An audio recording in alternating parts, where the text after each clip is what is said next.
Many families write letters to Santa. Dear Santa, I hope you have a safe ride all around the world and have a great night. One of our Christmas traditions is to write letters to Jesus. And in this video, I'm going to share how we went about it, and you'll get to hear some of the actual letters my kids wrote when they were little. So sweet. Come on.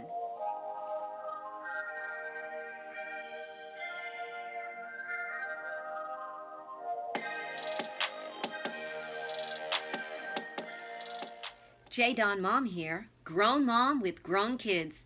Each week I share a video of my life as a MOYA, a mother of young adults, as well as flashback videos of things we did when our kids were little, traditions, things that worked and didn't over 3 decades of raising our 6 kids.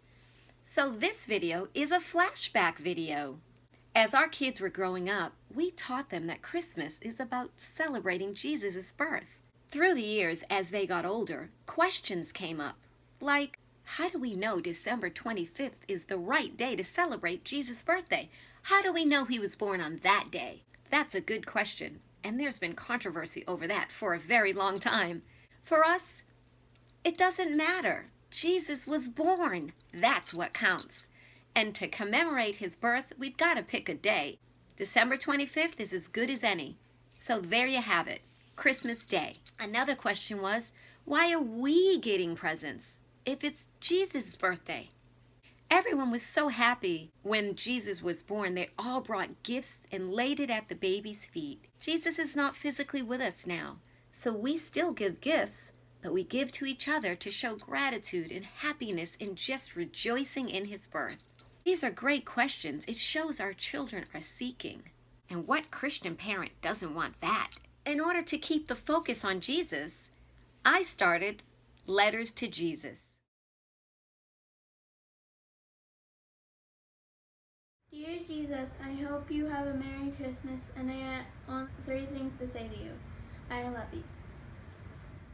And we have Christmas stockings. We'd hang up stockings for each of them, 6 stockings for the kids and 2 for the adults. And then there was the biggest stocking of all. This one, the stocking for Jesus. See that? Filled with letters.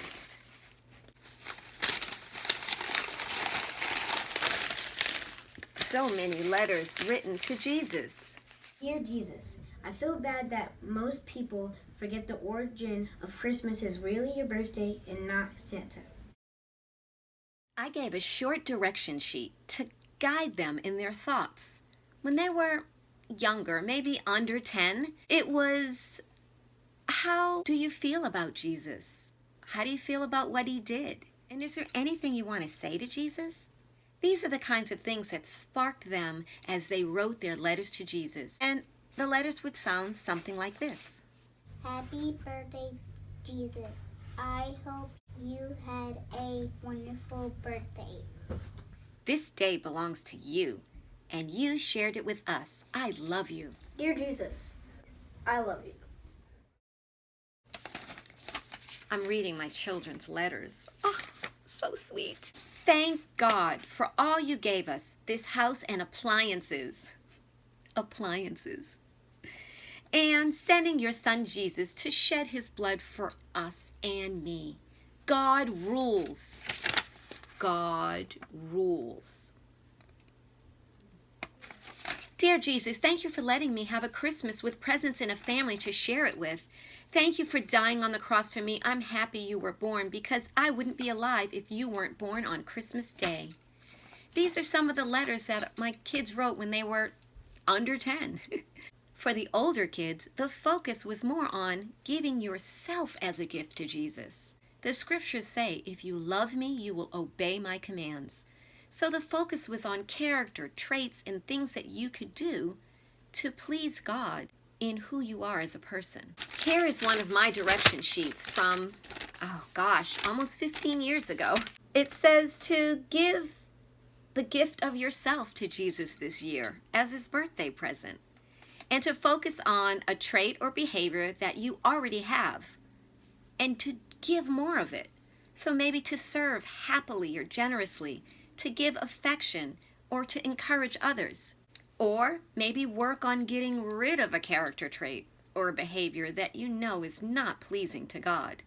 Or work on developing a trait or behavior that you don't yet have, one that you'd really like to develop and use for Jesus. To the Creator, Jesus, I had a great Christmas and I didn't feel self-centered.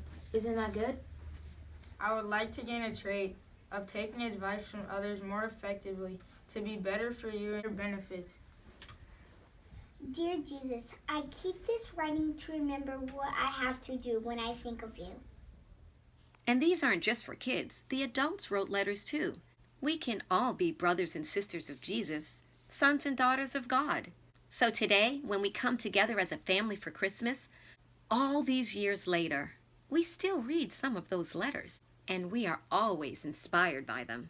Inspired by our younger selves, the innocence, like it was at the first Christmas with the innocent baby Jesus being born. We also reflect on where we were and where we are now. Seeing our thoughts and feelings year to year through these letters, it makes it easy to see our growth, things that have changed in our lives or in our attitudes, or our lack of growth. That's actually useful too. Some years you just don't grow as much. And to see what was important to us then that may or may not still be important to us now. Leave your comments below. Maybe you're liking this idea and you want to start a new tradition in your family of letters to Jesus. Maybe you have some other traditions that you use that you can share with other parents. Moms learn so much from other moms. Give a thumbs up if you're liking this video, and don't forget to subscribe. I'm really glad we did those letters. I mean, it's kind of a thing that you could easily pass off till another time. Do it later, and before you know it, all the time is gone. Don't put it off. Do it now. Do it while your kids are young. But you know what? It's never too late to start. Growth happens for everyone, at every age and all the time. So start now, and next year about this time, you can begin to see yourself grow. Speaking of growth, I have to go finish my letter to Jesus for this year. J. Don Mom saying Merry Christmas. Iggsy.